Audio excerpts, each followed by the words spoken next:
Sejam bem-vindos a mais um YoCast do Piauí. Para o mundo! Sejam bem-vindos a mais um episódio sensacional. Não é, Kilson Jones, a voz do além? Exatamente, segunda temporada tá demais, hein? Maravilha. Ei, Kilson, hoje um tema importantíssimo. Se você queria saber sobre propaganda eleitoral irregular no prazo, fundo eleitoral, fundo partidário, o que é que eu posso gastar, com quem eu vou gastar, quem tem direito a quê? E aí fundo partidário, fundo eleitoral, tudo isso, você vai ficar sabendo aqui, né? Hoje, sensacional. Você vai amar o podcast de hoje, a gente vai ter tempo para falar sobre tudo isso. Hoje a gente está recebendo aqui com muito carinho no YoCast em mais um episódio, viu, Kilson? Sim. Professor, advogado, presidente da Comissão de Direitos Eleitorais da OAB Piauí e membro da Comissão Nacional de Direitos Eleitoral, chama o CFOA, não, é o CFOAB. CFOAB. Olha, Dr. Carlos Douglas, uma salva de palmas, Kilson Jones. Uma salva de palmas, sensacional, seja bem-vindo. obrigado. Tá preparado, doutor? Vamos lá, vamos lá. Mas antes, eu quero convidar você a se inscrever no nosso canal, ativar o sininho, dar o like, que é muito se inscreva, importante. né? Ei, você tá até aqui agora com a gente, já dá um like pro YouTube entender que você quer consumir esse conteúdo, que é importante você ter conhecimento sobre o que a gente coloca em cada episódio. Lembrando que nós estamos tanto no YouTube, na Buia, no Facebook, no TikTok, chegamos a 60 milhões de views. Aê! Sensacional, hein, Kilson? Muito, mas muito mesmo, hein? E ainda, Maravilha. mais de 230 mil seguidores, então se inscreva no nosso canal, é muito importante. Nas plataformas de áudio, estamos em toda, é óbvio também no Spotify, tá bom? Bom, Kilson, agradecer aos nossos patrocinadores, você tá muito elegante, cara. Agradecer também ao papai Rondinelli. Doutor Rondinelli. Doutor Rondinelli, um grande abraço. As lojas Heron. Veste o homem atual. Veste o homem atual, você encontra a Heron no Teresina Shopping, naquela loja linda, maravilhosa, E a nova, que é a Heron. também a nova coleção Adidas também se encontra lá na Noroeste, tá? Noroeste, Piauí e Maranhão, hein, Elton? Rapaz, olha, eu vou te falar, a perfumaria da Noroeste tá um negócio absurdo, viu? Sensacional, hein? Cara, Muito maravilhoso. bonito. Então vai lá e já aproveita, tá bom? Abraço, doutor Rondinelli. Que Deus abençoe cada vez mais o crescimento da Noroeste. Agradecendo também a Faculdade de Santo Agostinho. Muitíssimo obrigado. UniFSA, agradecendo a Imunizar. Você que é prefeito, você que é gestor, você que é dona de casa, não vai deixar barata e formiga tomar conta da sua casa, né, Nem Kilson? deve, né? Chame a Imunizar. Tem marido que é mão de vaca pra dedéu, né? Mesmo ele sendo mão de vaca, A dá pra mulher ele pega pagar. o cartão de crédito Dá e pra vai ele lá e pagar. resolve. Preços super acessíveis e um trabalho simplesmente incrível, tá? Agradecer também ao bolãodasorte.com. Deu Green! Chama no Pix! Lembrando que agora nós temos cassino online. Exatamente. Online. Aquela brincadeirinha do avião subindo, o branco, o preto e o vermelho. Agora você pode. Tudo online. Para maiores de 18 anos, é muito bom lembrar sempre sobre isso, tá legal? Agradecer também, né, diretor? A DC. Agradecer a DC Energia Solar, aliás, a responsável por toda a energia aqui da Estação I, Estúdios Criativos, é quem, Kilson? DC Energia. Ceará, Piauí, Maranhão, o Brasil inteiro. Lembrando que a gente cobre qualquer oferta, absolutamente qualquer oferta da concorrência, com mais de 7 anos de credibilidade, tem um seguro para você ficar tranquilo, para não dar problema nenhum. Manutenção geral. Economizando até 95% na sua conta de energia. A Jupi Alimentos, a maior e melhor hoje do Brasil, quer comer um cuscuz de qualidade? Aí você vai corre pra Jupi, né? Jupi Alimentos. Jupi! E ainda, se você quiser ser um advogado de sucesso, tem que ter formato lá no seu escritório. E lembrando, nesse período eleitoral, não procura qualquer gráfica não, tá? Você tem que procurar uma gráfica que tem responsabilidade, que já tem história no mercado. E a gráfica GSJ é ideal para você não ter problemas futuros e ter um presente sensacional, maravilhoso, com produtos de muita qualidade, né, Alô, Kilson? Maurílio! Um abraço, Maurilhão! Maurílio. Grande Maurílio. Um abraço pra família dele, né? E pra fechar, a Loop Fibra, a melhor internet do Brasil, que tá com a gente em cada episódio, tá legal? Bom, tudo bem, doutor? Tudo bem, muito obrigado pela deferência. Tá aqui para esclarecer temas de direito eleitoral. Um prazer, uma satisfação enorme conhecer você pessoalmente. Obrigado. Inclusive. E é uma época importante, né? Importantíssimo. Não se dá a devida importância à matéria eleitoral, mas ela é importantíssima. Ela decide a vida de um eleitorado, né? Inclusive aqueles que foram eleitos ou serão eleitos se tiverem irregulares ou perder o pleito. A gente costuma dizer que qualquer deslize é capaz de provocar uma impugnação de um mandato eletivo, uma cassação de um registro de candidatura. Qualquer propaganda irregular leva à aplicação de multa, né? Por isso a importância de uma boa assessoria jurídica também, né? Óbvio. Sim, há necessidade de que nós tenhamos uma boa assessoria jurídica no campo do direito eleitoral, especificamente em ano de eleição, porque trata-se de uma matéria que realmente é muito peculiar, muito cheia de detalhes. Bom, já vou pôr meu óculos aqui, que tem muito tema hoje bacana. Vamos lá. A idade chega, né, que o senhor Jones, a gente precisa... É verdade. E jurisprudência também. É verdade. Doutor, eu queria que o senhor se apresentasse, você se apresentasse para o nosso público, nossa audiência. Meu nome é Carlos Douglas, eu sou advogado, já milito no direito eleitoral e também no direito penal há 21 anos. Sou presidente da Comissão de Direito Eleitoral da OAB do Piauí e sou membro da Comissão Nacional de Direito Eleitoral do Conselho Federal da OAB em Brasília. Primeira pergunta é o que muda nessa eleição de 2022 para as últimas eleições? Você tem que entender o seguinte, a pandemia ela trouxe algumas situações, né, como diminuição de ritmo, de pessoas andando, né, e o que ocorre? Em 2020, as eleições ocorreram em novembro, se você lembrar, por conta especificamente da pandemia. De lá para cá, algumas coisas mudaram. Mas assim, o que o TSE fez? Ele manteve a grande maioria das resoluções eleitorais e fez algumas mudanças no que diz respeito à eleição de 2022. Eu vou lhe dar um exemplo para você entender. Nós sabemos que quando eu trato de propaganda eleitoral, por exemplo, existe a proibição do showmício. Para quem não lembra, o showmício foi proibido lá em 2008 ainda. Quer dizer, há bastante tempo não existe mais a realização do showmício. Entretanto, para efeito de arrecadação de valores por parte dos candidatos, há a possibilidade da realização do show. Mas não é um showmício, é um show que se destina a bancar uma campanha de um determinado... Hoje eu posso fazer um evento, sem ser um showmício, com um artista famoso, em um lugar fechado e cobrar ingressos. Sim, e esse valor vai para um determinado candidato, ou partido, ou coligação, ou federação. Declarado. Sim, declarado. Agora, o que não pode é qualquer que seja o pré-candidato ou o candidato estar presente nesse evento artístico e lá fazer desse evento um showmício. Daí a especificação. Eu posso realizar show? Posso, mas eu não posso fazer um showmício. Por que os showmícios foram proibidos? É porque, na verdade, é aquela política do pão e circo, né? De que o candidato ele dava um show e o show ele atraía uma grande quantidade de pessoas. Ou seja, as pessoas não iam pela proposta de um candidato, mas sim por um cantor. Eu mesmo lembro, quando eu era jovem, eu fui a vários shows aqui em Teresina de candidatos, né? Mas hoje não. Hoje você não pode realizar um show em que haja interatividade de um candidato. Em questão interessante, aquele candidato que é humorista, que é ator, que é cantor, ele pode fazer seu show? Pode. Ele não está impedido de fazer seu show, como também não está impedido de ser candidato. O que ele não pode é misturar as duas coisas. Vamos lá, eu sou humorista, tiririca, sou cantor, sou pré-candidato a deputado. Sim. Eu posso convidar todo mundo para uma comunidade e fazer um show? E pedir voto? Não, aí é onde está. Você vai estar misturando o show com a ideia de um comício. O tiririca ele não está impedido de realizar os seus shows, inclusive angariar recursos para fins particulares e privados.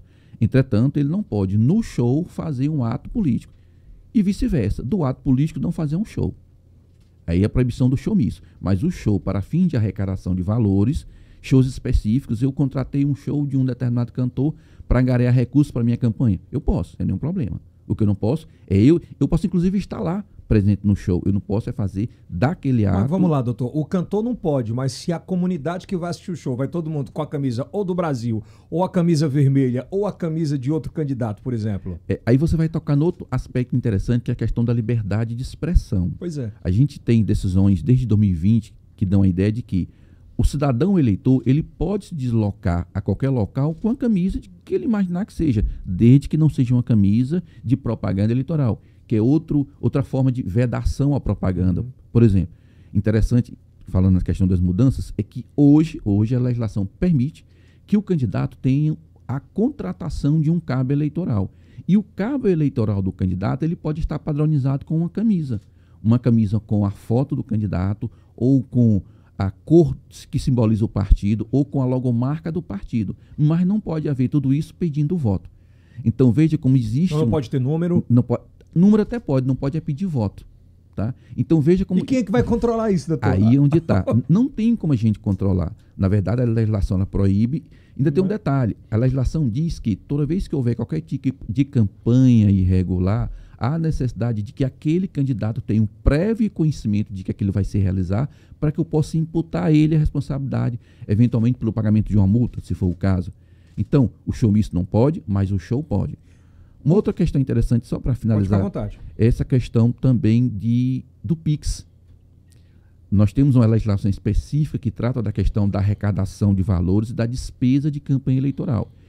Legalmente, o candidato só pode gastar com sua campanha a partir do momento em que ele se registra como candidato e que ele recebe o CNPJ para abertura de conta, para que ele possa, então, contratar serviços. Mas a legislação, o TSE, melhor dizendo, permitiu, nesse período eleitoral, que eu, cidadão comum, possa fazer um PIX para um determinado candidato, ou para uma coligação, ou para uma federação, ou para um partido. Como doação? Como doação. Desde que eu faça essa doação e fique registrado. Por quê?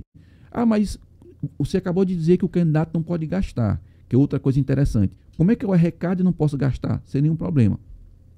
Os candidatos, as federações, as coligações, os partidos fazem arrecadação e esse dinheiro ele vai para uma empresa que vai gerir aqueles valores até o momento em que, a partir do dia 16 de agosto, que é o período da campanha, ele possa, então, com o CNPJ, usar aquele dinheiro. E essa empresa tem que ser o quê? Uma produtora, uma gestão de... Ela tem que ser uma pessoa jurídica, uma pessoa de direito privado e tem que se cadastrar junto ao TSE. Ela vai ser uma espécie de gestora desses valores. E aí vai gerir, vai prestar contas também desses valores e vai, então, repassar àquele candidato após o período que ele possa, então, utilizá-lo. Então vamos voltar aqui um pouquinho no tempo, Kilson. Vamos falar ainda sobre showmício. Você acha que teria algum problema o TSE voltar hoje e liberar, por exemplo, showmícios? Porque, de verdade, o que a gente tem visto muito hoje na pré-campanha em todo o Brasil são showmícios disfarçados. Vamos entender o seguinte. Desde janeiro para cá, nós estamos vendo o período que nós denominamos de pré-campanha eleitoral. Esse período de pré-campanha, ele não tem propaganda eleitoral propriamente dito, ele não tem pedido de voto. O artigo 36A da Lei 9.015.4, que é a Lei Geral das Eleições, diz o seguinte: eu, enquanto pré-candidato, posso dizer que sou pré-candidato, inclusive agora porque não tem registro de candidatura, tá? E aí eu posso participar de reuniões, palestras, fazer proposta de governo, dizer o que fiz, o que pretendo fazer, e assim eu publicizo para toda a comunidade a intenção em me candidatar. Entretanto, eu não posso dizer, olha, votem em mim, por exemplo. O que está acontecendo? Eu digo isso porque eu já entrei lá no site do TRE, e o que a gente observa é que, tanto de um lado como de outro, alguns partidos, né, ajuizaram representações eleitorais. Por quê? Porque estão vislumbrando jingles de campanha. Já está rolando, né? Inclusive, E assim, o efeito disso aí, o impacto disso no WhatsApp, na rede social, é enorme, né? Então, por isso é que há essa vigilância, tanto do Ministério Público... uma pergunta até bem objetiva aqui é, por exemplo, hoje a exposição nas redes sociais como Instagram, TikTok, Facebook, essa pré-campanha desde janeiro até o dia 16, correto? Esse arcabouço de provas geradas pelos próprios candidatos podem prejudicá-los para uma eleição futura, agora do pleito de 2022? Sim. A legislação eleitoral, ela regulamenta a propaganda eleitoral nas redes sociais. O que é que ela proíbe terminantemente? Aquela impulsionamento em massa, né? Ou seja, eu não posso fazer isso, nenhum tipo de propaganda que é em massa. Mas o impulsionamento, desde que haja regulamentação legal, desde que eu indique o sítio, porque em direito eleitoral nada é feito em americanizado, em falas americanas, né? Tanto é que ele chama sítio, ele não chama site. Então eu tenho que regulamentar um sítio, um cadastro, para que eu possa, enquanto candidato, partido, federação, coligação, divulgar a minha propaganda eleitoral. Pré-campanha. Eu abri o YouTube hoje e estava lá um vídeo do presidente Bolsonaro, né? E foi um investimento, pelo menos pelo que eu soube pela imprensa, um investimento muito alto. Isso não caracteriza? Eu confesso a você que assim, eu posso entender que isso pode sim caracterizar uma propaganda extemporânea como também e antecipada. Do Lula e do Ciro, sim, de todos, né? Desde que haja pedido explícito de voto. O que eu quero que o eleitor entenda, e aqui os ouvintes aqui entendam, é o seguinte: o que eu não posso? Fazer pedido explícito de voto. Fora isso, eu posso tudo. E aí essa discussão, porque o que é pedido explícito? Se eu chegar assim, olha, eu sou candidato tal, meu número tal, vote em mim. E o que é que os candidatos, em regra, fazem? Uma propaganda subliminar, dissimulada, vamos dizer assim. Mas é propaganda. Mas, nesse momento pode haver os disparos disparos em massa, Aí nos grupos de WhatsApp? Pronto, os disparos em massas, eles são proibidos. O que pode é o impulsionamento, desde que eu tenha um cadastro legalizado quanto à forma do impulsionamento e quem impulsiona. Para saber quanto gasta, como faz. Até porque a questão da propaganda patrocinada, que também é proibida. Então, daí a ideia de que não pode haver esse disparo em massa. Doutor Carlos, ainda falando sobre a internet, é interessante demais a gente falar. Um dos meios de comunicação, ou de uma forma de comunicação, que mais cresceram nos últimos 2 anos foram os podcasts. Né? Que é um método que é de sucesso muito forte nos Estados Unidos, entre outros países, e que no Brasil chegou de forma avassaladora. E acredito eu que nem o TSE, nem o TRE, eles tiveram tempo ou habilidade para entender como funciona esse mundo. E não existe nenhuma legislação hoje sobre essa situação de regras do que pode, do que não pode. Tem para concessão pública e, é claro, outras formas de posts ou impulsionamentos. Nesse aspecto, como é que funciona para podcast em específico? Vamos entender o seguinte. Quando você falou de podcasts aí, de YouTube, de outros mais, eu lembrei de uma situação interessante que o TSE já vem discutindo desde 2010, que é o metaverso. Olha, nós nem chegamos ainda aqui no Brasil a essa situação de metaverso. Para muitos, 2010? Desde 2010. O Joaquim Barbosa ainda era ministro do STF quando ele tratou dessa questão. E se você observar, sem querer fugir do tema, na França, por exemplo, nós tivemos a eleição lá 2 anos atrás, tivemos agora, né? Macron, né? De Macron, pronto. E teve um dos candidatos que ele era tido como radical. E ele tinha um metaverso onde ele divulgava uma campanha eleitoral. E lá ele era tido como radical, como neonazista. E várias postagens foram colocadas na propaganda dele. E assim, foi uma forma de, vamos dizer assim, de macular a imagem dele. Então, hoje, nós entendemos que todas as formas de divulgação de propaganda, elas devem ter uma regulamentação. Ainda que na resolução do TSE não trate especificamente delas, mas ele fala lá, toda e qualquer forma de divulgação de campanha eleitoral, ela deve seguir um regramento próprio ou aproximar daquilo que a legislação eleitoral entende como cabível. Mas, por exemplo, doutor, aqui não é uma propaganda eleitoral, é um bate-papo, é uma liberdade de você poder conversar sobre tudo. Se você trouxer um pré-candidato para cá, ele pode tratar de sua pré-candidatura. Se chegar no dia 16 de agosto, que é o dia em que começa a propaganda eleitoral, e ele venha para cá tratar de suas propostas, ele também poderá tratar. Só que vem a questão, quanto tempo ele vai ter para tratar sobre isso? Porque a legislação fala que existe uma divisão. Mas a legislação ela não regulamenta o que é concessão pública? Tranquilo. É porque assim, o que você está tratando é a divisão do que é público do que é privado. O que é público existe uma regulamentação. Beleza. Mas no privado também tem. Só que, como é que eu regulamento? Se eu não tenho uma legislação específica, eu aplico subsidiariamente a legislação eleitoral. Eu não posso deixar solto.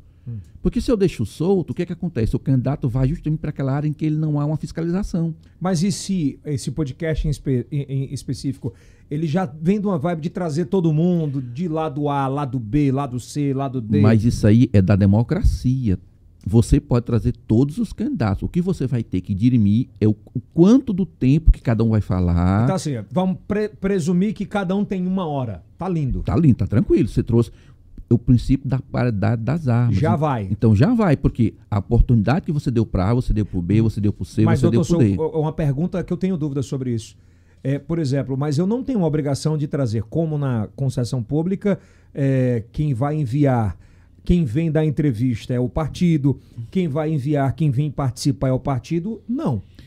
Não, porque assim, se você observar nos debates, não vem o partido, vem os candidatos. Mas eles é quem vem. Agora, mas a indicação é da federação, antes coligação, hoje federação. Eles podem até indicar, porque de fato eles indicam aqueles que eles... Porque assim, numa eleição de governador, você não vai levar um candidato que não seja o governador. Óbvio. De senador. Agora, quando você trata de vagas proporcionais, aí você vai ter, no nosso caso aqui, você vai ter 11 candidatos por federação, que são 10 vagas mais um. Que também uma mudança que houve, que antigamente era 150% ou 200%, né? Uhum. E hoje não. Se nós temos 10 deputados federais, você vai trazer 11 candidatos por federação. Se são 30 deputados estaduais, você vai trazer até 31. Só que assim, não tem como você trazer todos. Então, em regra, o partido indica aqueles que vêm, tá? Mas se você trata... E assim, não é nem comum você trazer para a televisão ou para qualquer tipo de propaganda um candidato proporcional. Você traz sempre o majoritário. Eu te fiz essa pergunta porque eu acho que é de relevância hoje, porque existe uma comunidade de podcasts no Brasil inteiro hoje, né? Muito grande. Muito grande. E assim, o que está pautado para essa comunidade é justamente sobre isso, que o tempo é interessante que seja igualitário para todos, mas que não passe pela regra da indicação do partido. Entenda bem, vou tornar a frisar. Embora não haja uma regulamentação específica, nada impede. Ao contrário, existe uma exigência da aplicação subsidiária das regras do direito eleitoral.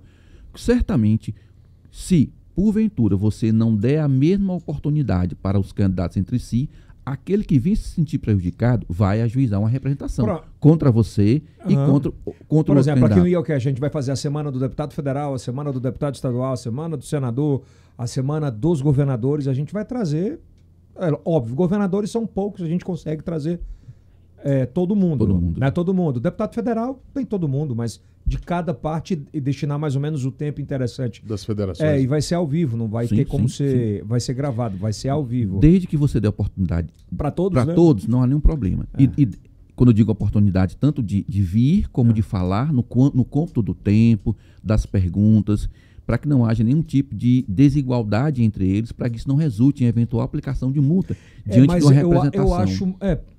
Eu acho muito complicado, assim, porque nesse aspecto eu vejo muito também como uma coisa que é de uma iniciativa privada e acaba meio que você também não tendo liberdade ou a possibilidade de abordar determinados temas no tempo que você quer, até porque com medo do prejuízo disso.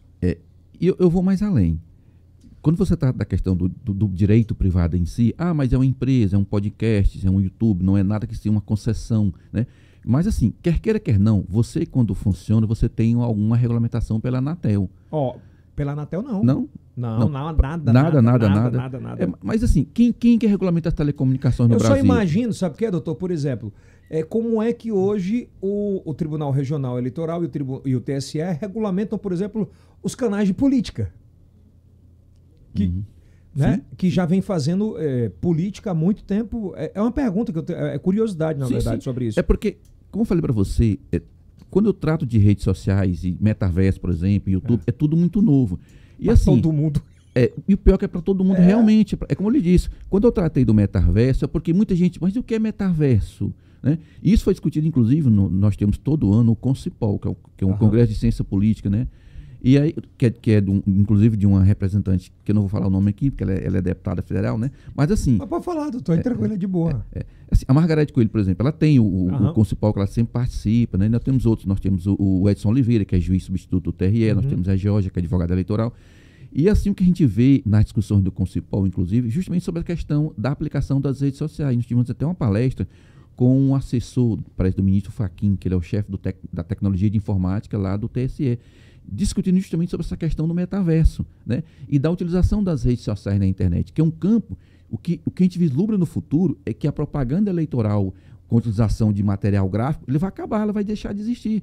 Porque assim, em todo canto, eu disse aqui para o nosso colega aqui, o São Jones, às vezes eu viajando no interior, em todo local você tem um alcance da rádio, né, da internet. E agora é um link, né? Exatamente. Então, assim, nem todo mundo vai querer gastar com material gráfico, ainda se gasta, mas daqui a 10 anos você vai entender que isso não vai existir mais. Mas é a mesma... por isso que eu insisti, porque assim, hoje a gente vive a era do YouTube, das mídias rápidas. O alcance... TikTok, Instagram é muito mais rápido. Nas próximas eleições, e esse mundo do metaverso, ele cresce cada vez mais, né? A gente tem visto lançamentos de avatares de 2 milhões, são coisas absurdas. Mas é um pouco mais distante da realidade do que a gente ainda vive aqui no Brasil. Por isso que eu insisti nessa questão da geração de conteúdo digital online, de como... Porque, assim, acredito eu que mesmo que tanto o TSE quanto os órgãos responsáveis pelas fiscalizações, eles não vão conseguir dar conta. Não vão. Infelizmente, não. A questão da camisa que você falou aí, como é que eu vou controlar em um show se as pessoas vão todas com a camisa do Brasil, por exemplo? Inclusive, uma discussão. Porque, assim, uma das proibições do regramento da propaganda eleitoral é que eu não posso fazer propaganda com utilização dos símbolos nacionais. Você sabia disso? Mas não foi liberado agora? Aí é onde está. A camisa do Brasil, enquanto eleitor, eu sou alguém que entendo que sou patriota e, por conta disso, acho por bem usar a camisa do meu Brasil. Assim como o americano usa a camisa dos Estados Unidos, assim como o inglês usa a camisa da Inglaterra. Patriotismo, né, chamado, pronto, né? Exatamente, o patriotismo, né? Mas pode-se interpretar isso como uma propaganda eleitoral? Se não tiver nome de candidato nem pedido de voto, não pode ser interpretado porque é liberdade de expressão. E ainda que eu vá para as redes sociais dizer, olha, eu voto em fulano de tal, em ciclano e beltrano, é a minha liberdade de expressão. O que eu não posso é arregimentar pessoas com o intuito de fazer campanha eleitoral fora do período. Mas eu usar uma camisa do meu candidato, assim, de uma cor de um partido, por exemplo, não há nenhum problema. Depois eu vou tocar no negócio aqui. Uma só pessoa, doutor, cria 10, 15, 20, 30, 100 grupos de WhatsApp. Como faz para fiscalizar uma pessoa como essa, que monta grupos de WhatsApp no intuito de trabalhar para determinado candidato? Tem como fiscalizar não, situação infelizmente, como essa? Infelizmente não tem. Eu tive algumas representações que foram julgadas quando eu atuei no Maranhão em 2020 em campanha eleitoral, de várias representações que foram feitas contra nossos candidatos e que eu fiz a defesa juntando jurisprudências, inclusive, não só do TRE do Maranhão, do TRE do Piauí e do próprio TSE, dizendo que a liberdade de expressão, ela faz parte da democracia. Então eu posso numa rede, num grupo de WhatsApp, dizer, olha, eu voto em fulano de tal, eu publicar um jingle, um post. Quem é que vai controlar isso? Né? Não tem como controlar. Né? Até porque, repito, para que eu possa responsabilizar eventual candidato, eu tenho que entender que ele teve prévio conhecimento de que aquilo ali aconteceu. E às vezes ele não tem. A gente vive na era, doutor, dos influencers. Sim. Hoje. A gente tem influencers com alcances absurdos de stories de 4 milhões e 5 milhões de views. Instantâneo isso. Por exemplo, a gente também, nós temos hoje influências pró-Bolsonaro, influências pró-Lula, influências pró-Ciro. A Justiça Eleitoral, por exemplo, pode entender e multar a Anitta que fala que vota no Lula ou um outro influencer que diz que vota no Bolsonaro, um outro influencer que vota no Ciro. A Justiça pode entender isso como propaganda eleitoral? Pois vamos lá. Qual é a discussão? Se eu estou afirmando a você que uma determinada pessoa, independentemente da classe social e da influência que ele tem, ele diz o seguinte, eu, Anitta, por exemplo, eu apoio o candidato Lula, tá? Aí me parece que os sertanejos apoiam o Bolsonaro. Pronto. Então, Zé Neto, né? Ela diz, Gustavo Lima. Pronto. Ela dizer que apoia um determinado candidato não é propaganda extemporânea, não é crime eleitoral, é a liberdade de expressão dela. O que ela não pode é pedir voto para ele enquanto não chegar o período da campanha eleitoral, da propaganda. Porque, eu repito, a grande questão é eu saber diferenciar o que é pré-campanha e o que é campanha. Certamente os influencers digitais eles terão terão uma repercussão imensa, eles serão de suma importância para os candidatos. Mas é claro que o TSE pode entender que aquele indivíduo extrapola a seara da sua liberdade de expressão para ingressar em algo que é mais sério. Vou mais além. Vamos botar dois aspectos aqui. No show da Anitta, ela puxa a toalha do Lula agora, a partir do dia 16. E disse, eu tô com o Lula. E, vamos lá, e o Gustavo Lima, o Zé Neto e Cristiano, puxa a do Bolsonaro e disse, tô com o Bolsonaro. Pode ser interpretado, inclusive, como showmício. Inclusive, caramba! Se você lembrar, não teve o Lula-Palusa? Me parece que aquela cantora, que é conhecido agora... Luísa, tem não, é uma aquela... Pablo Vittar. Pablo Vittar. Teve a Pablo Vittar, pronto. Teve um momento na Lula-Palusa em que ela puxou, me parece, com uma bandeira, uma toalha assim, com a foto do Lula. E aí houve uma representação junto ao TSE em que se arguía que aquilo ali era uma propaganda extemporânea e que seria uma espécie de showmício. Por quê? Ela publicizou a sua intenção de voto e aquilo ali teve toda uma repercussão. Entretanto, o TSE entendeu que não se tratava de campanha eleitoral por entender e compreender que era a expressão pessoal dela enquanto cantora. Muito embora estivesse no seu show. Agora, se lá tivesse, por exemplo, o Lula, junto com ela, levantando a bandeira, aquela toalha. Né? Mas então vai ser ruim, porque o Lula não vai, o Bolsonaro não vai. Os caras vão pedir voto para os seus candidatos nos shows. Se dia 16, porque assim, até a própria propaganda... Até dia 16 tá lindo. Tá lindo. Mas veja bem, dia 16, que é o dia que inicia a campanha eleitoral, vai ser ela é regulamentada. Quais as espécies de campanha que eu conheço? material gráfico, rádio, televisão, carro de som. Camisa por conta do cabo eleitoral. Mas mudou muito, mas a internet tomou conta da campanha. Pois é, por isso que eu tô falando. Então você vai ter material gráfico, né? Você tá falando da questão da gráfica aí. Eu vou apostar um negócio com o senhor aqui hoje. Vai ser a maior redução da história de gastos eleitorais com material gráfico. E vai ser o maior aumento de gestão de tráfego de internet. E o pior, sem uma regulamentação mais aprofundada do tema. Essa que é a verdade. Quando eu te falei sobre isso, e aí voltando para o podcast, sim, basicamente é a mesma coisa. Você traz gente para falar, então você não tem muito como mensurar tempo, mensurar palavras, mensurar desejos de voto ou não, porque é uma manifestação de quem está aí do outro lado. Exato. Né? Exato. É meio louco isso, né? Você acha que o TSE perdeu o time, por exemplo, nessa legislação para vídeos longos porque a gente tem duas formas muito grandes de pesquisas hoje no Brasil, né? O Google e o YouTube. Sim. O Google você dá para escrito, para dar uma lida. O Google para você já ter audiovisual imediato. Então, assim, a pergunta é, perderam time um pouco sobre essa legislação? Eu acho que não. Eles procuraram, da melhor maneira possível, trazer uma legislação que se adequasse à realidade. O problema é que, porque assim, a legislação eleitoral ela tem que ser feita sempre um ano antes da eleição. Entendi. Pronto. Então, assim, ano passado, 2019, foi regulamentada a resolução que trata especificamente da propaganda eleitoral. E ela trata de tudo, inclusive a propaganda na internet. Né? Então, assim, precisa-se de um estudo mais aprofundado e de acompanhar o avanço tecnológico, aquilo que eu falei. Porque, assim, lá em 2010 já se discutia metaverso e ainda hoje nós não temos uma legislação que trata. Então, assim, termina que, de fato, assim, não é que ele perdeu o time, mas é porque não acompanha. Porque não dá tempo, não tem demanda suficiente. Aliás, inovação. Não tem pessoal suficiente para a demanda que tem. E é muita inovação, né? Porque você não tem especificamente só a internet. Como ele disse, você tem rádio, televisão, material gráfico, carro de som. Audiovisual, né? Você tem muita coisa. Para a gente fechar essa questão da internet, eu pergunto ao senhor, por exemplo, podcasts, influencers, audiovisual de qualidade, na opinião da advocacia, por exemplo, eleitoral, elas serão preponderantes nessa eleição? Eu penso que hoje as redes sociais elas são um divisor de águas na propaganda eleitoral e vão influenciar muito no voto do eleitor, certamente. Porque nos locais mais distantes, onde você não tem acesso a um material gráfico, por exemplo, a um carro de som, você vai ter acesso a uma rede social.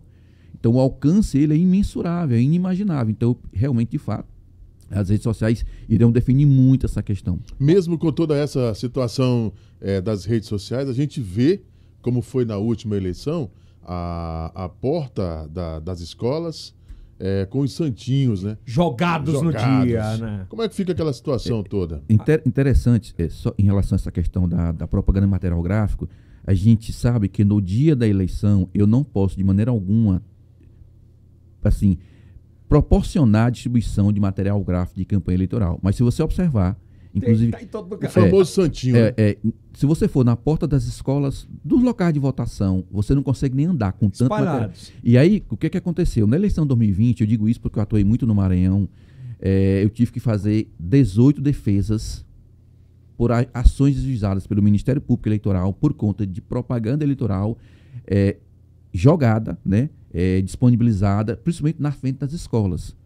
Porque no dia da eleição, a única espécie de propaganda que você pode ter é a chamada propaganda silenciosa.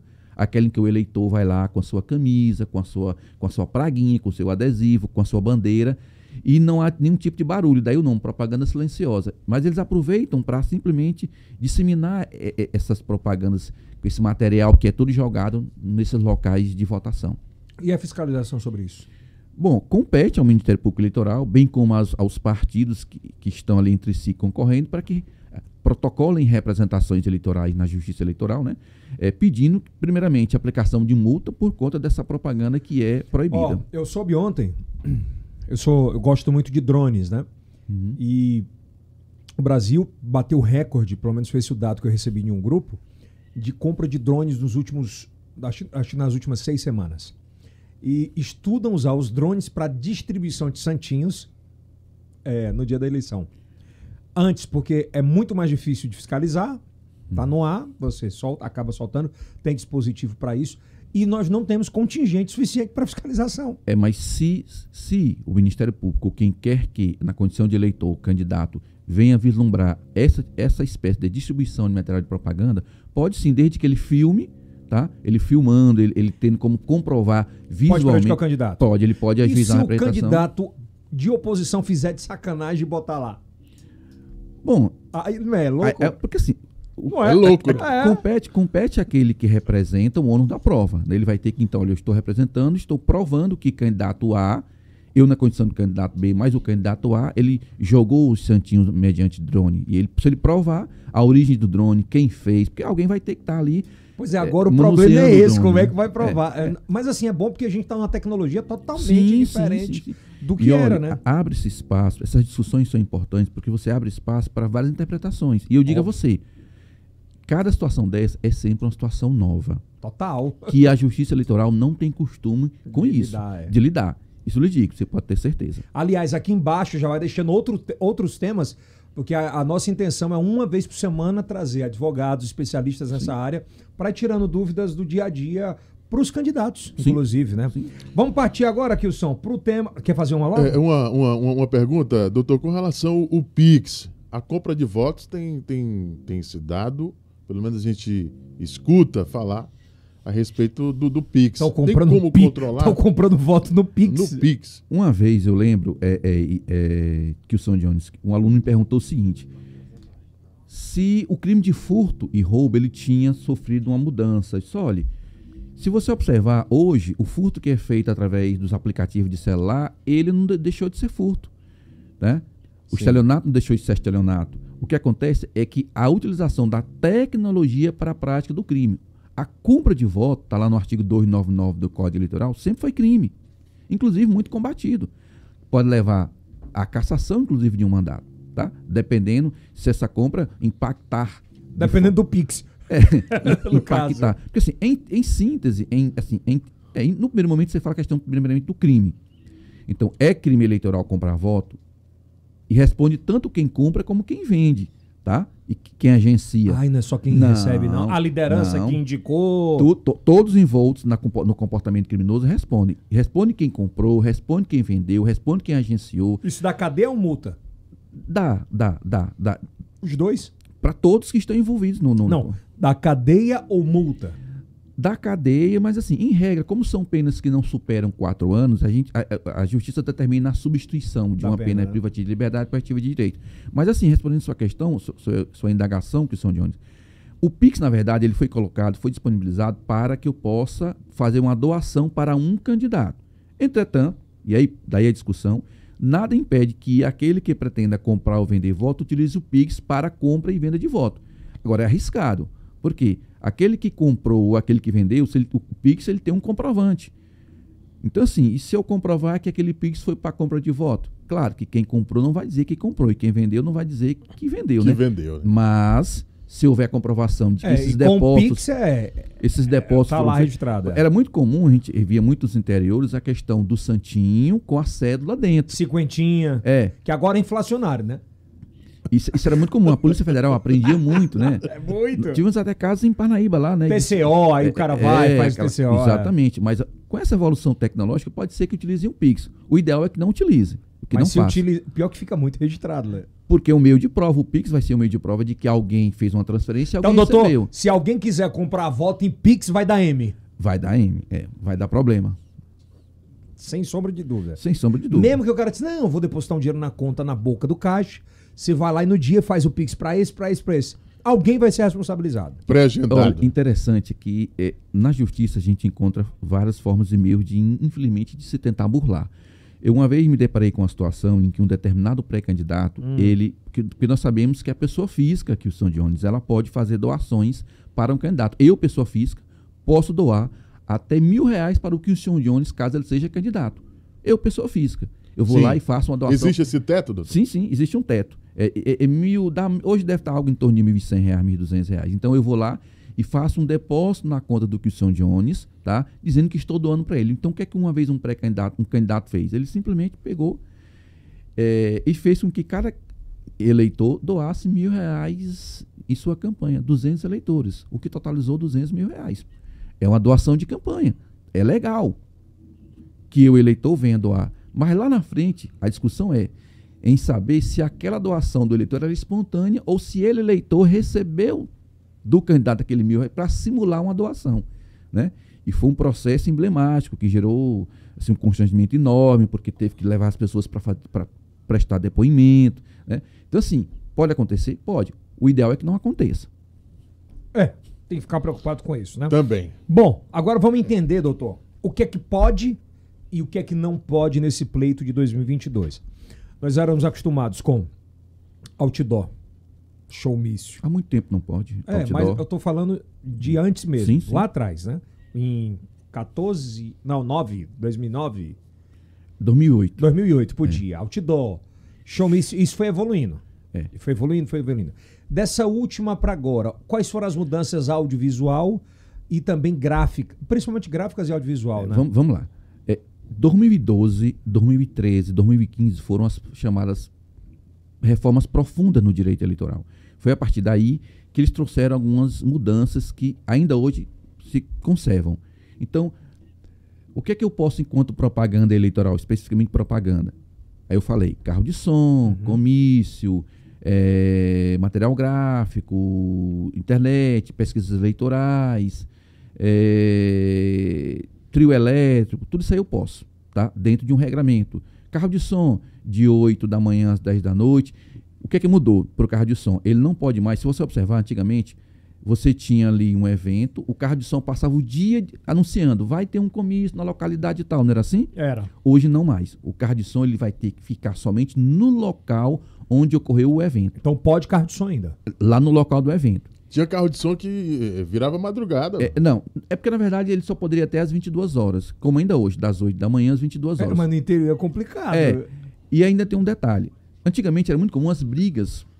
Às vezes eu tive que ir para a delegacia porque você via um carro de som querendo competir nos paredões. Então existe um volume máximo de 80 decibéis para que você possa tocar os carros. Quem fiscaliza isso, doutor? Pois é.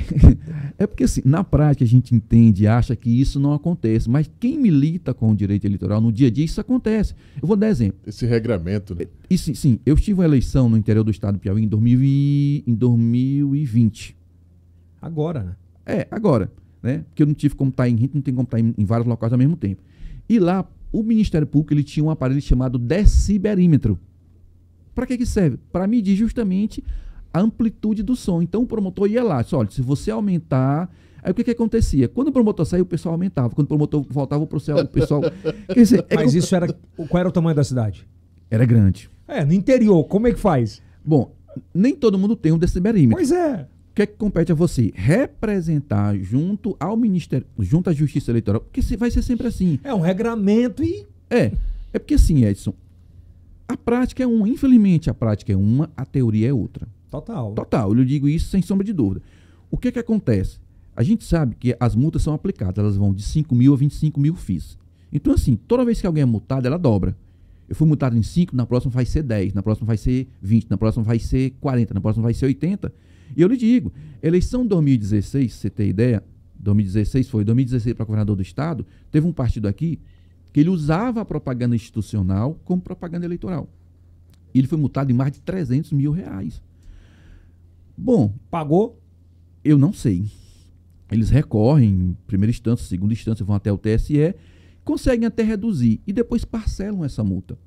O que é que eu ouvi de um determinado candidato? Doutor, eu confesso ao senhor que eu prefiro pagar a multa a não realizar minha propaganda. Na verdade, para nós isso é um desestímulo até a trabalhar. Mas assim, a gente não orienta dessa forma, não é nossa função. Ao contrário, a gente sempre orienta, olha, faça a coisa correta. Por quê? Evita um constrangimento, evita a aplicação de multa. E eu já vi, inclusive, situações de candidatos que, por não obedecerem, às vezes um detalhe que a gente fala, perdem um mandato. Eu tive uma vez um candidato que disse, olha, não faça transporte de pessoas para um comício com ônibus escolar da prefeitura. Não, mas o fulano tal disse que podia fazer e eu fiz. Não, tranquilo, ele perdeu o mandato. Por exemplo, a gente vive agora nessa eleição com, acho que a maior comunidade de smartphones. Acho que nunca teve tanto smartphone com câmera. Sim. Isso pode prejudicar muito o candidato? Entenda bem. Do eleitor filmar. Sim. Agora, o que é que acontece? Serve de prova? Serve. Aí, por isso que eu quero tocar, você tocou nesse assunto, eu quero explicar com maior calma. Tudo que eu fizer enquanto representação eleitoral e juntar print, filmagem, eu tenho que, na verdade, eu tenho que autenticar. Através do que nós chamamos de ata notarial. Por quê? Porque uma vez autenticado o documento, não se terá como arguir que o documento é falso. Nós temos aplicativos, nós temos o Verified e nós temos o Blockchain, que são dois aplicativos que a gente paga. Tipo assim, você paga por mês ali $10, porque é pago, tipo Zoom é pago em dólar. E você, ao receber vamos imaginar que eu recebi de repente uma imagem sua comprando voto.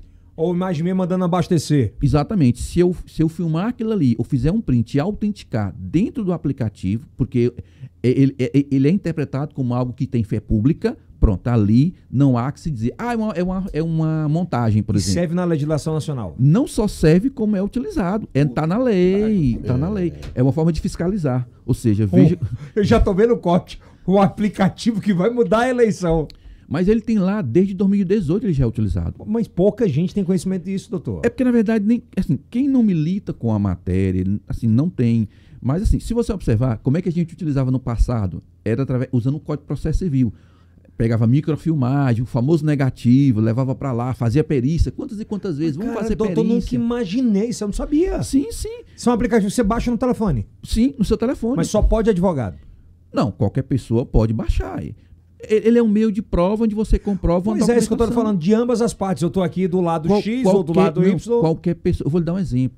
Um colega não só serve para política. Não. Eu tive um colega que ele teve que pegar um documento para autenticar para efeito de uma ação possessória. E ele simplesmente pegou o documento, né, pegou lá um print de uma invasão, autenticou. Ele pode tanto ter o aplicativo, como ele pode se dirigir ao cartório. E no cartório de registro como um cartório civil. E leva o print, eles vão checar o IP da máquina, porque todos nós somos vigiados. Isso aqui, onde você vai, e lá ele então autentica. Autenticou no cartório, pronto. Eu vou dar um exemplo. Em 2020, um candidato, ele se registrou, ele se filiou a um partido político. Só que aí, por má fé, fizeram a alteração da data em que ele se refiliou no partido, para que ele não fosse candidato. Uma briga interna do partido. Como é que ele prova, então, que ele tinha se filiado no partido, se lá na ficha de filiação tinha uma data e na lista interna do TRE tinha outra data, do TSE tinha outra data? E aí, na própria ficha, eles alteraram. Mas como é que a gente ia provar isso? Ele tinha várias fotos do dia da filiação. E na foto diz a data. E ele autenticou. Ele foi ao cartório, na cidade do interior. Olha, ele fez o print de tudo e eu queria que você autenticasse. E autenticou. E serviu como prova. Eu ajuizei uma ação de reconhecimento de filiação dele àquele partido e ele, então, ficou como candidato. Qual o nome do aplicativo? Nós temos o Verified e nós temos o Blockchain. Mas se você pesquisar no Google, ele vai dizer aplicativos de ata notarial, de autenticação de documento. Nunca sabia dessa aqui. Caramba! Sério. Utilizado inclusive para ações onde se discute a questão da traição, da infidelidade. Partidário ou de mulher? Não. Homem e mulher. Homem e mulher. Casal. Conjugal. Conjugal, para não... Sério, doutor? Sério. É prova. Por conta da partilha dos bens. Para provar que houve infidelidade, para dizer da questão do rompimento da relação, né, do conjugal. Então você usa. Por isso, hoje ninguém faz mais nada escondido. Jurisprudência e tudo, né, doutor? Sim. Cara, eu não sabia não desse aplicativo e é meio louco. Assim, é bom falar sobre isso, porque muita gente não sabia. Acho que vai ser uma explosão na internet sobre esse corte em específico. Bom, doutor, vamos lá. Fundo eleitoral versus fundo partidário. Vamos entender. Em 2015, o TSE decidiu que não se podia mais fazer financiamento de campanha por empresas privadas, pessoa jurídica de direito privado. Com isso, a partir de então, 2016, iniciou-se o chamado FEFEC, né? Que foi isso? O Fundo Especial de Financiamento de Campanha Eleitoral. Ele é específico para a campanha eleitoral. E nós temos o fundo o fundo partidário. Tá? E para que serve o fundo partidário? Para a manutenção dos partidos. Água, luz, sede, atos administrativos. Carro. Pagar. Porque ainda que não haja necessidade de um advogado ali de forma mais premente, mas pagar contador, pagar advogado, porque ele tem que prestar conta do recurso que ele recebe. Para prestar conta tem que ser no PJE. Se ele tiver algum... Assim, ele tem que prestar contas e tem que ter um advogado para peticionar... Isso da cadeia? Na verdade, não dá cadeia, mas se as contas forem... Inelegibilidade? Não. Também não? Não. Se as contas foram não prestadas ou reprovadas, a depender da situação, o partido fica sem receber o fundo. Tá? Entendi. Ok? Existe uma pena, né? Que seria uma pena... penalidade é zero valores para... No passado, sim, havia um entendimento de que isso, 2012, 2014, até 2016, havia uma discussão ainda se a reprovação de contas ela gerava uma inelegibilidade, não por inelegibilidade em si, mas por ausência de condição de elegibilidade. Por que eu digo isso?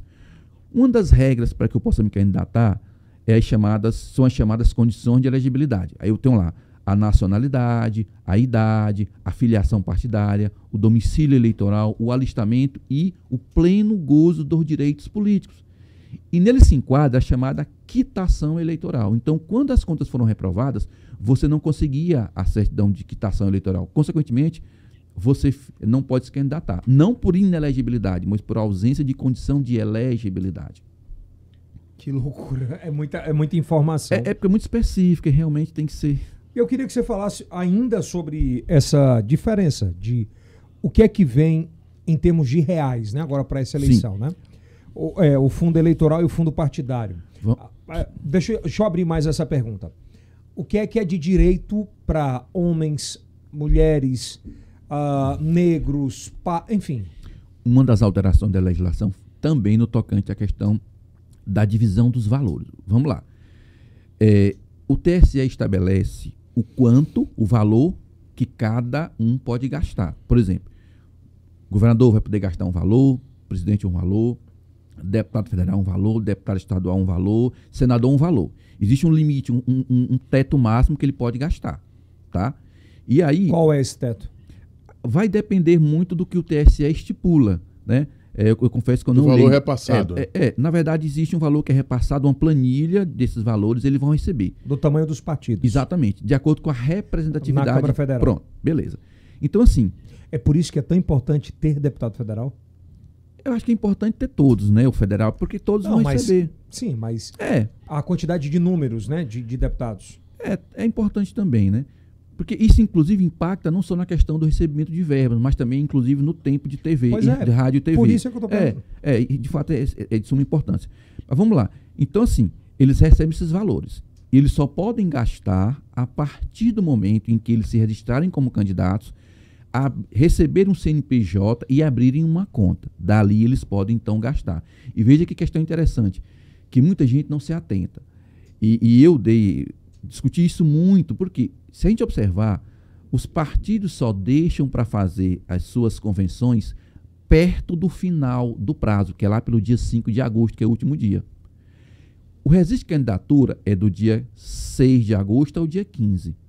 Existe um rol de documentos que você precisa juntar.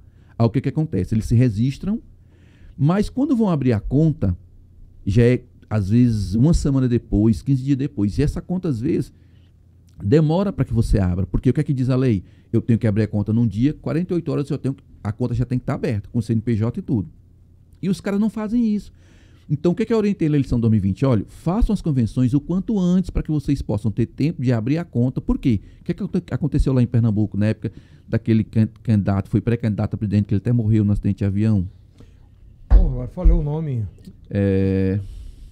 Campos. Não sei o que Campos, né?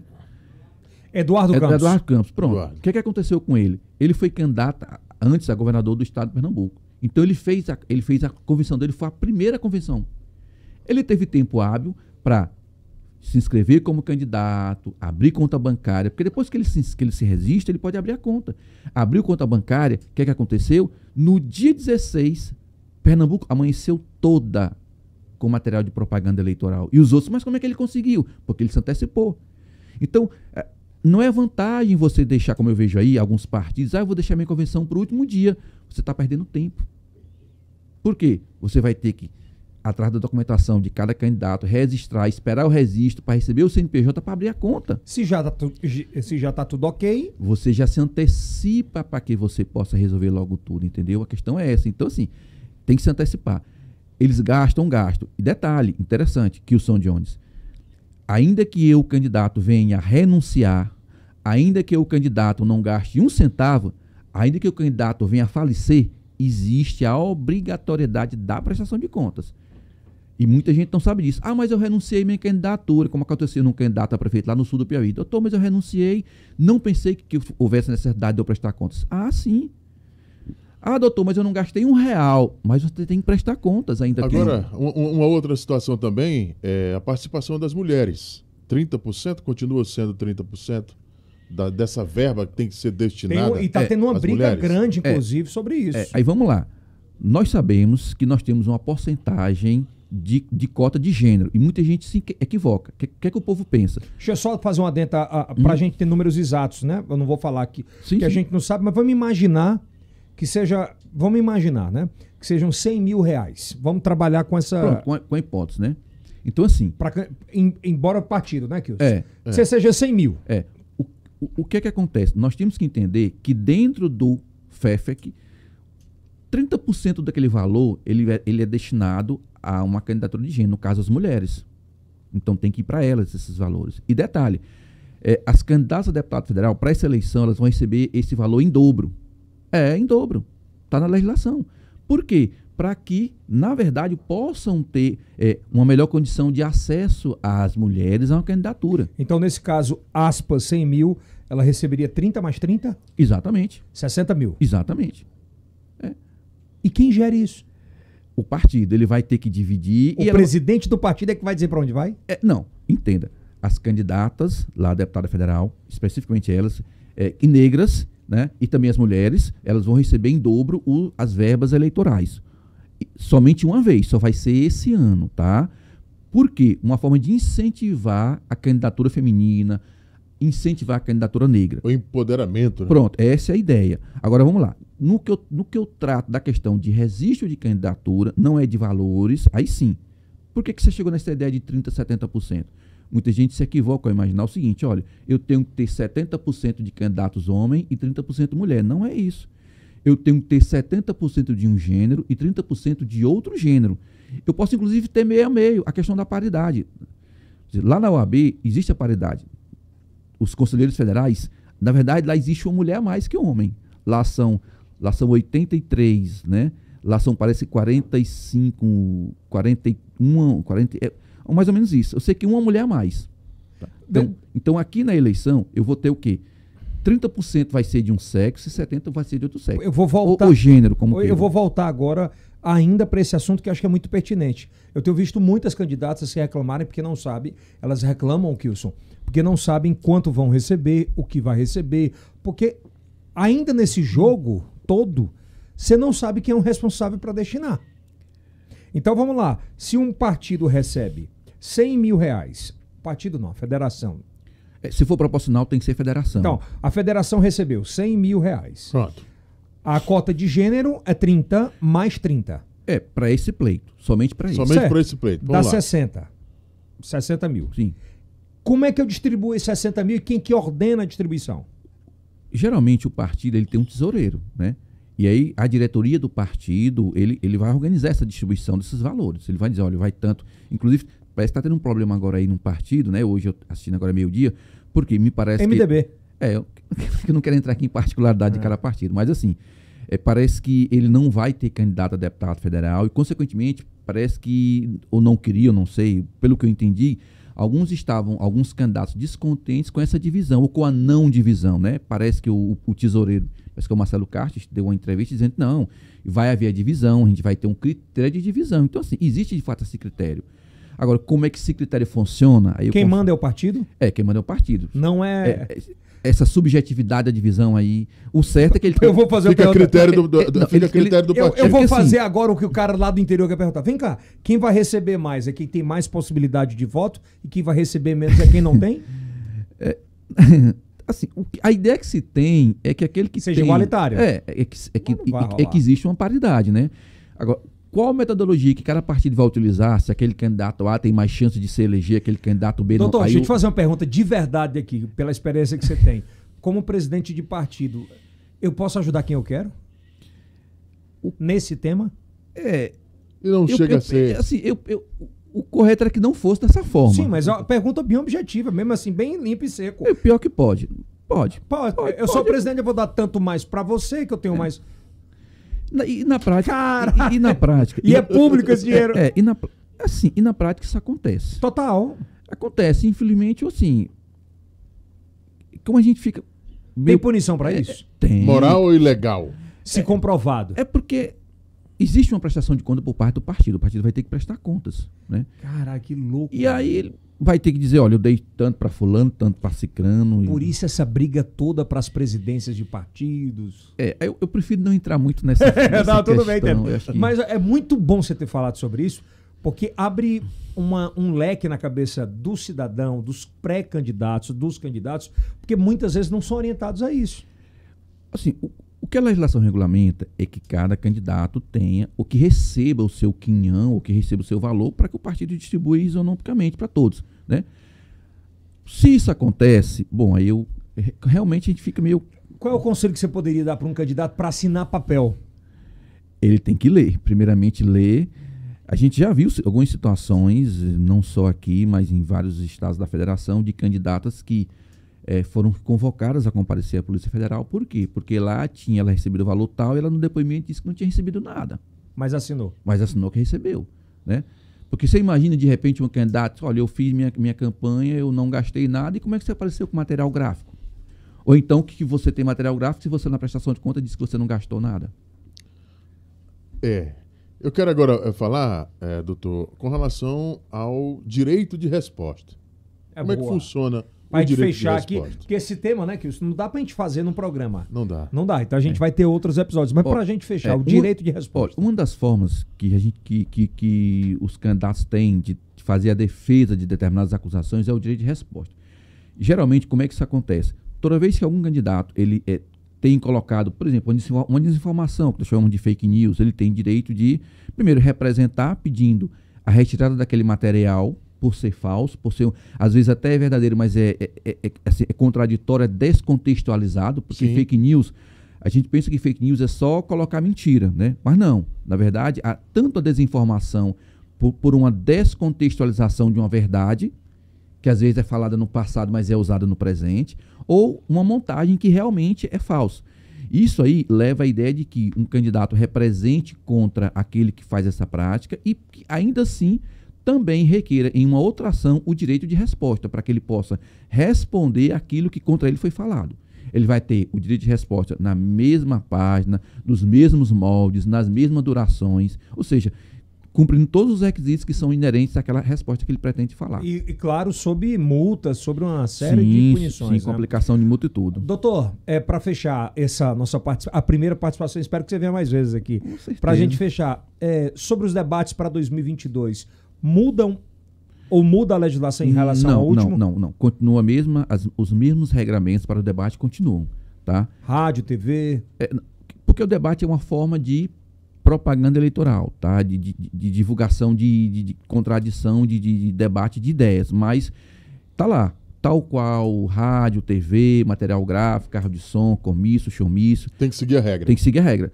Todo e qualquer metodologia ou mecanismo de divulgação de campanha, ele segue regras que são regulamentadas pela Justiça Eleitoral. E se não cumpri-las, pode incorrer no pagamento de multa, inclusive retirada da propaganda. Uma pergunta agora do IELCast para o senhor aí, né? Como representante, a gente pretende fazer na última semana o debate do IELCast para os candidatos que estiverem nas duas melhores colocações nas campanhas eleitorais. A gente pretende fazer na última semana ou na penúltima semana os dois principais candidatos que estiverem melhor nas pesquisas registradas. Do primeiro turno? Primeiro turno, tá. Obviamente, do primeiro turno. É uma regra nossa, mas mostrada e conversada, obviamente, com o Tribunal Regional Eleitoral. Isso tem tempo ou ele pode ser um tempo muito maior? A ideia é que a gente tenha outro formato. Acredito eu. Até porque não é televisão. Assim, ainda que não haja um regramento próprio, há sim a necessidade de que se tenha algum direcionamento jurídico para que não se incorra em nenhuma ilegalidade, para que não se dê espaços maiores a um em detrimento a outros, tá? Então, assim, o que eu oriento você, de fato, é procurar o TRE e que faça esse evento, esse debate, dentro de regras que você pode aqui idealizar. Você pode, inclusive, fazer essas regras e eles assinam concordando com essas regras, que nem é feito nos canais de televisão, com a oportunidade de trazer, inclusive, seus assessores que orientem durante esse debate e que sejam perguntas vinculadas a programa de governo, para que não recaia na ideia... Mas a ideia nossa aqui é justamente sobre isso, mas não ter 1 minuto, 2 e 3. Mas você pode disponibilizar aí meia hora para cada candidato, 1 hora para cada candidato, e você faz assim. Mas a ideia é que os dois estejam alinhados. Sim, sem nenhum problema, desde que você... Porque assim, como é que você vai controlar? Porque o candidato, olha, ele teve 2 minutos, eu só tive 1. Não, vai ter regra, óbvio. Não, estou falando de mais tempo, não que não pois tenha... por isso que eu estou falando, em relação ao tempo de resposta, você vai ter que ter regras. Agora, em relação à duração do evento em si... O que é muito bom, porque dá para entender um pouco mais. Sim, você consegue desenvolver um raciocínio muito mais forte, né? Fora isso. Sim. Doutor Carlos, muito obrigado. Espero que você tenha gostado. Fica à vontade. Eu só queria finalizar o seguinte. Nós temos, nesse período agora, o período das convenções eleitorais. Que acontecem agora, né? Que acontecem agora, vão até o dia 5 de agosto. Do dia 6 ao dia 15, existe candidatura. A partir do dia 16 de agosto, propaganda eleitoral. E aí você vai ter, no primeiro domingo de outubro, o primeiro turno. E caso haja segundo turno, na última semana de outubro. Tá ok? Daqui até lá, nós temos o calendário eleitoral que deve ser seguido. E assim, que tipo de ações são ajuizadas? As mais comuns, as representações eleitorais por conta de propaganda eleitoral. Mas os candidatos têm que estar atentos. Primeiro, o abuso do poder econômico, o abuso do poder político. Por que digo isso? Porque você pode ter certeza, não se surpreenda se essa eleição também for para a justiça. Por quê? Existe aí chamadas AIGES, Ação de Investigação Judicial Eleitoral, AIME, Ação de Impugnação de Mandado Eletivo, RCED, Recurso com Expedição de Diploma, que são utilizadas justamente por conta desses abusos por parte de candidatos, de partidos ou federações. Então, o eleitor tem que estar atento e fiscalizar essas práticas que não são democráticas e devem ser combatidas. É como você mesmo disse, o que a gente observa é um gasto excessivo por parte de alguns candidatos, né, por parte de partidos, e assim, quem vai controlar esses gastos? Né? A propaganda, quem vai controlar essa propaganda? Principalmente a propaganda na internet, né? Como é que vai ser? Então, daí a ideia de que se tem um rigor maior. Nós temos, inclusive, foi designado, inclusive, o doutor Marcelo Pio, que é o juiz substituto, mas está como juiz eleitoral lá no TRE, ele é juiz específico da propaganda eleitoral. E, com certeza, está tendo muito trabalho. Ele pode vir aqui depois? Eu não sei. Vamos tentar convidar, né, Will? Vamos lá, vamos convidar a turma. Porque acho que é esclarecedor, sabe? Direito eleitoral, na verdade, essa seara eleitoral ela é, de fato, muito específica. Muito. Quer dizer, nós teríamos que discutir aqui, se fosse assim um mês, ainda não esgotaríamos o tema, porque de fato é um tema... Por isso que eu acho que é o primeiro de muitos, e eu quero fazer já nessa semana ainda, ou na próxima semana, mais uns 2 ou 3 episódios, que eu acho que vai ajudar muita gente. Esse seu eu acho que já vai dar esclarecida muito grande. É importante o eleitor saber, primeiro, as convenções, porque me perguntam, mas eu posso propaganda eleitoral na convenção?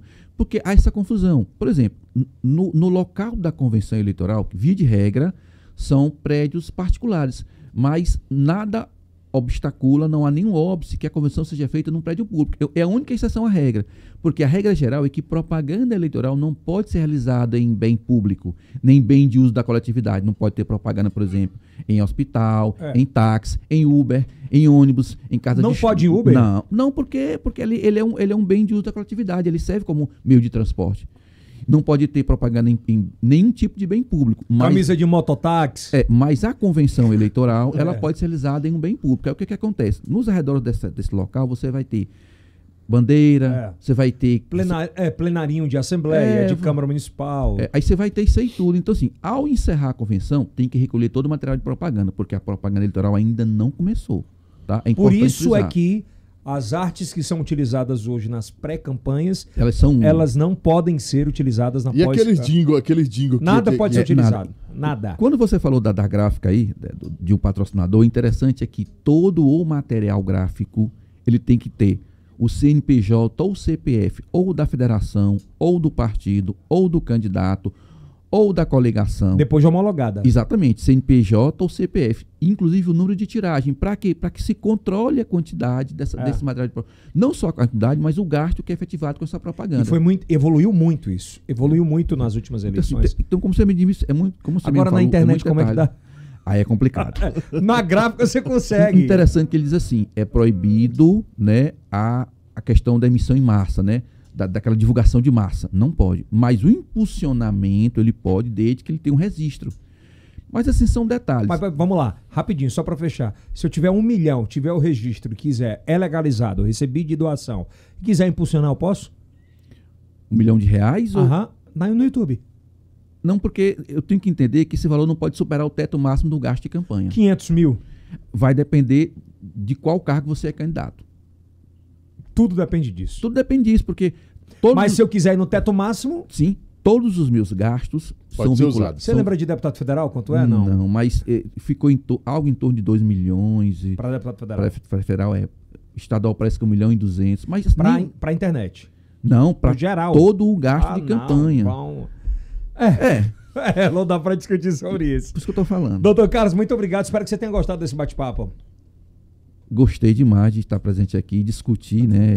Dizer que, acima de tudo, as nossas conversas... São muitos assuntos. Elas são técnicas, elas independem de questão partidária, política, óbvio, não aqui. Mas é bom porque é um esclarecimento. Às vezes a gente não tem acesso a esse tipo de informação. E são informações que servem. E, assim, são... Óbvio. E, assim, na verdade, são situações práticas do dia a dia, inclusive das ações eleitorais. Claro que a gente não divulga nomes, não divulga... a gente apenas fala de situações que aconteceram, né? E de situações mais específicas, de peculiaridade do próprio direito eleitoral e da legislação em si. A partir de setembro a gente começa ao vivo aqui, justamente para dar liberdade para todo mundo falar o que pensa, o que fala, e convidando todo mundo aqui. Eu agradeço demais a oportunidade, foi um prazer estar aqui, conhecê-lo pessoalmente, não conhecia. Obrigado, eu que agradeço.